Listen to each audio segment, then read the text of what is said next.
Bonjour, je suis heureux de vous retrouver pour ce 4e épisode de notre série sur l'évolution du système d'information depuis la préhistoire jusqu'à l'ère numérique. Dans ce 4e épisode, nous allons aborder le 4e volet de l'évolution des systèmes d'information qui est l'ère numérique. Et ça nous emmène à notre époque actuelle.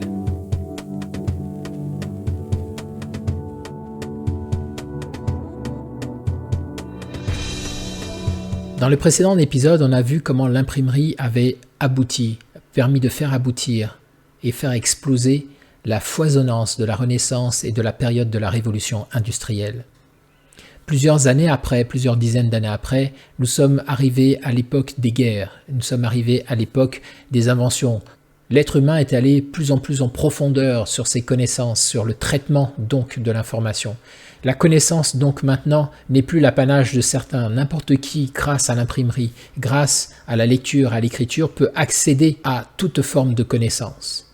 Seulement, il faut se rendre dans l'université, il faut être instruit, il faut pouvoir accéder à l'école. L'école donc devient obligatoire pour pouvoir instruire n'importe quel citoyen et le rendre capable de lire et d'écrire et de pouvoir accéder à cette connaissance-là.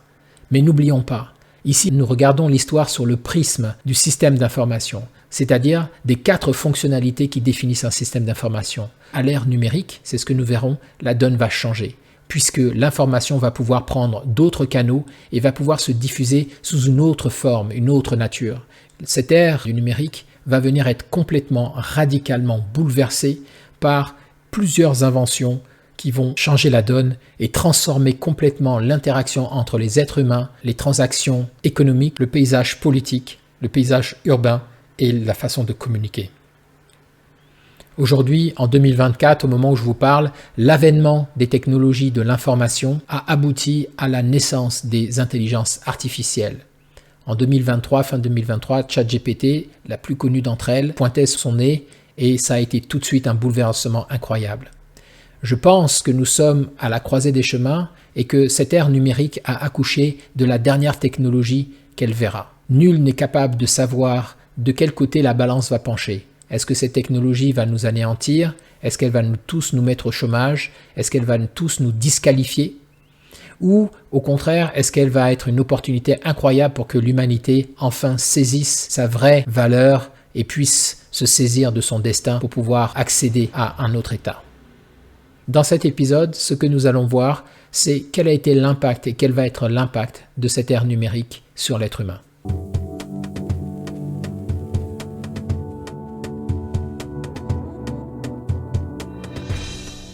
Ce qu'il faut comprendre, c'est qu'avec l'ère numérique, avec l'arrivée du digital, du numérique, on a transformé complètement et radicalement les 4 fonctions, là encore, du système d'information.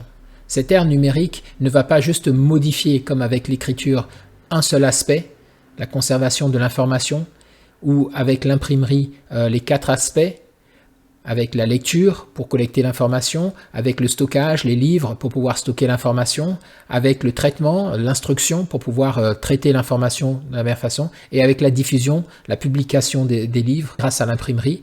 Non, cette fois-ci, avec l'ère du numérique, c'est effectivement ces 4 qui vont être bouleversés. Ça va être aujourd'hui avec l'avènement de l'interconnexion de tous les êtres humains entre eux et de tous les êtres humains avec le savoir que l'humanité a accumulé d'ici là. Ça va être la propulsion de l'information, ça va être le foisonnement de la multiplication d'informations, ce qu'on appelle le big data. Ça va être des capacités de calcul et de traitement qui, pour la première fois dans l'histoire de l'humanité, ne sont plus associées à notre cerveau, mais sont traitées à l'extérieur de notre corps. Et ça, c'est ça qui va faire le grand changement de l'ère du numérique et de ce carrefour auquel nous sommes arrivés aujourd'hui.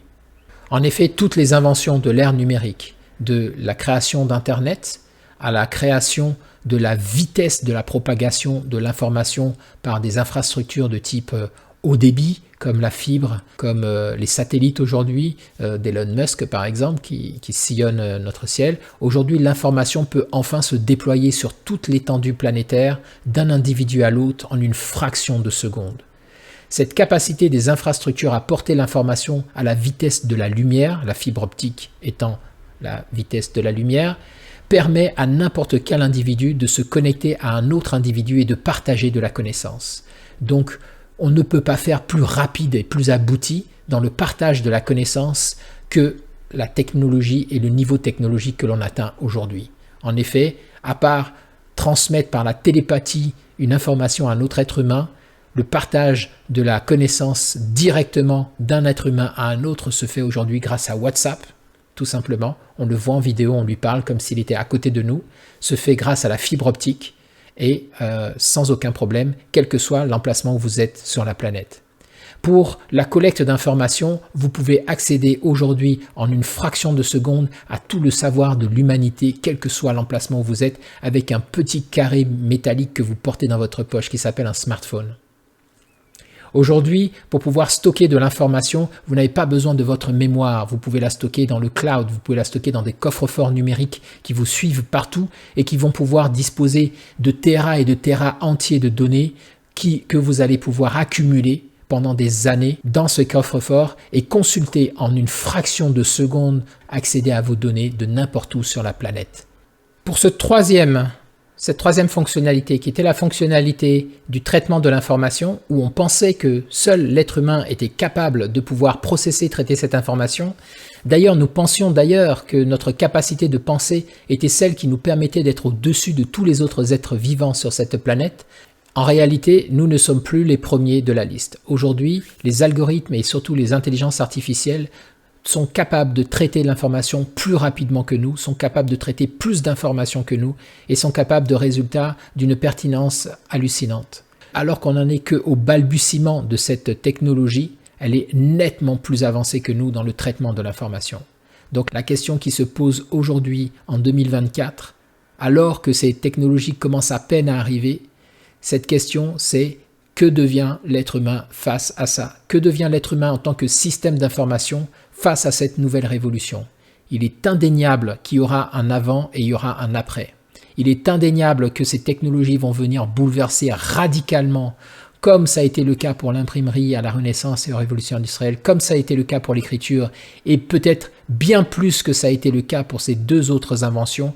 Il est indéniable, selon moi, que cette arrivée des intelligences artificielles va radicalement changer à la fois le paysage social, culturel, économique, politique et certainement les interactions entre les êtres humains ou les interactions entre les êtres humains et même les machines.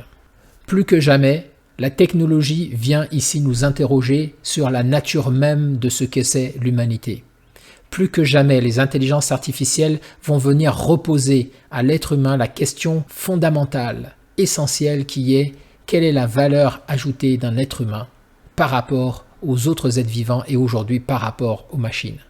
Plus que jamais, ce face-à-face avec cette technologie que nous avons nous-mêmes créée et qui va nous dépasser, qui nous dépasse déjà, ce face-à-face va nous repositionner dans notre rôle. Comment, en tant qu'être humain, on peut saisir ce défi non pas comme une opposition, mais bel et bien comme une opportunité d'aller de l'avant, une opportunité de nous interroger sur notre valeur ajoutée, une opportunité de voir comment nous pouvons générer de la valeur à partir de ce que nous sommes profondément. Et c'est bel et bien, selon moi, ici, la question que nous posent aujourd'hui ces intelligences artificielles à l'ère numérique. Aujourd'hui, nous sommes face à un raz-de-marée qui va déferler sur l'ensemble de notre civilisation, sur l'ensemble de notre organisation sociale, sur l'ensemble de notre façon de considérer ce qui génère de la valeur de ce qui ne l'est pas. Beaucoup de monde va se retrouver au chômage parce que beaucoup de métiers vont disparaître. Il est évident que la première vague de l'ère numérique, ça a été la robotique qui a pris un essor rapide et qui est venue dans nos industries reléguer des centaines et des milliers d'ouvriers au chômage. Aujourd'hui, avec l'intelligence artificielle, ce sont les cols blancs, c'est la matière grise qui va être mise au chômage. Tous les métiers dans lesquels il faut traiter de l'information, il faut faire du conseil, il faut apporter des solutions, tous ces métiers-là vont disparaître parce qu'ils ne seront plus rentables tout simplement par rapport à la main-d'œuvre que représente une intelligence artificielle. Pour vous donner un ordre d'idée, aujourd'hui mon abonnement à ChatGPT me coûte 20 € par mois. Concrètement, dans mon activité, ça me permet de faire le métier de 3 et 4 personnes que je ne peux pas payer 20 € par mois. Et donc, en tant qu'entrepreneur, il est évident que mon choix est déjà fait. Et ce choix-là, que l'on soit d'accord ou pas avec ça, ce choix-là est ce qui va arriver. Parce qu'une fois de plus, nous sommes organisés socialement autour d'une structure où on est à comparer le bénéfice et le coût. Et avec l'intelligence artificielle, le bénéfice est colossal par rapport au coût aujourd'hui. Et nul doute qu'au fur et à mesure, avec la démocratisation de son usage, ces coûts vont encore baisser, très certainement.